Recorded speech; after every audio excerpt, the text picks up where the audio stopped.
नमस्कार मित्रांनो, शर्यत क्रांती चॅनलमध्ये आपल्या सगळ्यांचं स्वागत आहे. मित्रांनो, गेले 4-5 दिवस सोशल मीडियावरती एक बातमी चर्चेत आहे आणि ती म्हणजे स्वर्गीय रणजित निंबाळकर सर यांचा पंचम हिंद केसरी सर्जाचा व्यवहार. आता सर्जाचा व्यवहार होणार ही बातमी तर जवळपास सगळीकडे पसरलेली आहे, पण त्या व्यवहाराविषयीच्या डिटेल्स आज आपण ऍडव्होकेट वैभव कदम यांच्याकडून जाणून घेऊ. सर्जा हा सध्या वैभव कदम आणि तेजा ग्रुप गिरवी यांच्या नियोजनामध्ये पळतोय. दादा नमस्कार. नमस्कार. काय सांगताल या बातमीविषयी की पंचम हिंद केसरी सर्जाचा आता एक व्यवहार केला जातोय? सर्जाचा व्यवहार झाला होता. आमचे मामा आहेत रेटऱ्याचे आनंदराव मोहिते आप्पा यांच्या बरोबर. हा. पण आमच्या काही कारणास्तव आमच्या काही अडचणींमुळं आम्ही हा बैलाचा व्यवहार रद्द केलेला आहे. आनंदराव आप्पा यांची पूर्णपणे पैसे देऊन बैल घेण्याची त्यांच्या सगळ्या बाजूनी ते तयार होते व्यवहार पूर्ण करण्यासाठी.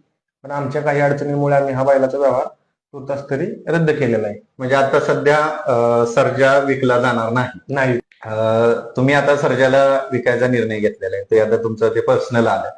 पण चाहत्यांचं म्हणणं असं आहे की सर्जा त्यांना बऱ्याच दिवसानंतर एकदम टॉपच्या नियोजनामध्ये पळताना दिसतोय. कारण गेल्या 1 महिन्यात सर्जाचे 4-5 गुलाल झालेले चाहत्यांना बघायला मिळाले. हो, बैल पळतोय आणि बैल पळला की आपोआप सगळे नियोजन, सगळे पैरे वगैरे सगळ्या गोष्टी चांगल्या होत्यात आणि माणसाचं